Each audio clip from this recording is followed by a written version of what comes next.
Кешенең бу дөньяга барлыкка килүе. Алла сүзеннән алынган тарих. Алла җирне барлыкка китергәндә, җирдә әле куаклар да, үләннәр дә булмаган. Алла әле җиргә җаңгыр да жаудырмаган. Җирне эшкәртергә Алла кешене дә барлыкка китермәгән булган. Ул вакытта җир астыннан су күтәрелеп, бөтен җир өстен дымландырып торган. Шуннан соң Алла җир тупрагыннан беренче ир кешене барлыкка китереп, аның борын тишекләренә сулыш эргән. Шулай кешегә җан кергән.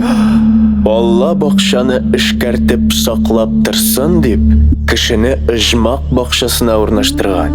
Ул бакчада Алла тәмле җимешләр үсә торган, бик күп матур агачлар утырткан. Ә бакча уртасына Алла тормыш агачы утырткан. Аның җимешләрен ашаучыга мәңгелек тормыш биргән. Шулай ук жакшылык белән жаманлыкны танып белү агачы утырткан. Шуннан соң Алла кешегә әйткән: "Син бу бакчадагы төрле агачлардан җимеш ашый аласың.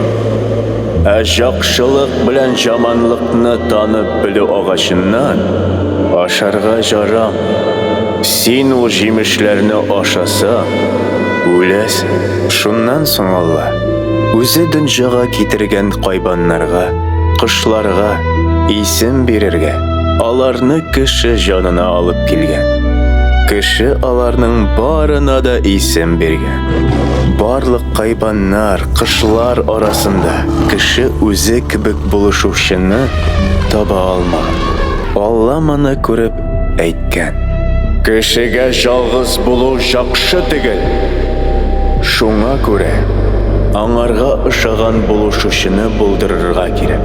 Алла кешегә тирән җыкы биреп, аның бер кабыргасын алып, ул урынын тән белән каплаган.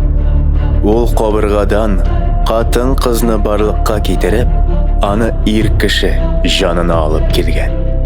Ир кеше җыкыдан уянгач, катын-кызны күреп әйткән: "Моны ул минем сөягемнән, тәнемнән алынган кеше."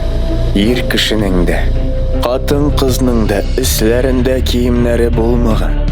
Алар бер-берсеннән оялмаганнар. Моны шулай беренче кешеләр дөньяга килгәннәр. Ә без барыбыз да алардан барлыкка килгәнбез.